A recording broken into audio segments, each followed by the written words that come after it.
relationship with China is, and so on, that TPP is virtually irrelevant and possibly counterproductive in terms of our relationship, our economic relationship with China, which I agree should be a really top priority for our government. And here's a couple of ways. One is that China is writing the rules today, and TPP will make no difference. It's got its own FTAs with a lot of the TPP countries. It's got the Asian Infrastructure Bank. It has tied aid. None of that's going to stop when TPP goes forward. China's going to continue doing their own FTAs and writing their own rules. And because of their size and because of their industrial prowess, it will continue to be a major factor in controlling a big part of that. The second thing is, because of the weak rules of origin, as I said before, I think China could be one of the main beneficiaries of the TPP without ever agreeing to a single provision in it.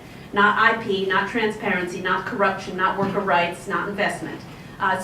China, by virtue of its economic relationship already with Vietnam, Malaysia, other countries, Japan, in the TPP, through the weak rule of origin, and through probably some, I don't know whether there will be great enforcement of the rule of origin, China will be a beneficiary without ever opening its market or agreeing to a single thing. So that's a problem. The third thing is then, will China one day join TPP?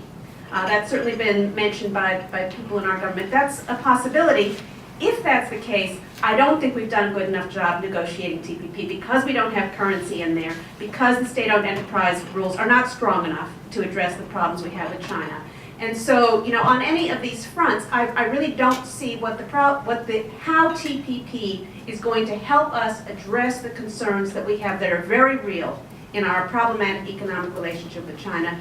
And what I'd like to see instead is our government focus directly on the relationship with China, not use TPP as sort of a pretend excuse that, we're doing TPP so we don't have to address China. We should be talking to China every day about currency, about intellectual property rights, about corruption, about subsidies, about procurement, and about all those things. So that's my view on China and TPP.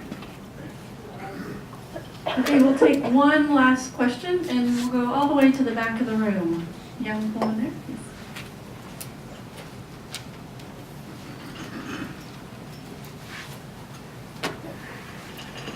Myra Miranda, Council on Hemispheric Affairs. And this one goes to Mrs. Lee from the AFL. Do you think there will be any impact on American manufacturing plants operating in the northern Mexican border, also known as maquiladoras? And is there any risk that these companies are going to be sent abroad where labor is even cheaper and there is little labor protection? Thank you for the question. And I think it's actually hard to say because the maquiladora area in Mexico did benefit significantly after NAFTA and then lost, as you know, a lot of production when China rose as a key competitor. I think that the TPP could increase some production in Mexico, particularly in the auto sector, and that's something that we're looking at, and that's one of the reasons that we really would like to see our government put a lot of focus on the worker rights issue in Mexico, because we don't think that, I think everybody knows and everybody would agree that the NAFTA worker rights provisions were too weak and have not been effectively enforced. And we see a lot of problems with protection contracts, with sort of phony unions and phony contracts in Mexico, particularly in the maquiladora sector. So I'm not sure exactly what the overall impact will likely be, but I think it's possible that there will be increased production in Mexico as a result of TPP. Although, and it goes back to the auto sector being so important and so central to this, with the weak rule of origin, I think that could hurt both Canada and Mexico as well as the United States. Thank you.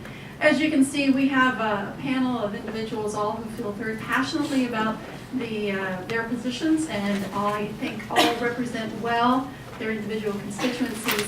I'm sure any of one of them, if you have some additional follow-up questions, I'm speaking for them now, will be willing to answer you. And if you need contact information, you can get it through Ken or through Diego at WITA or some of the other folks there.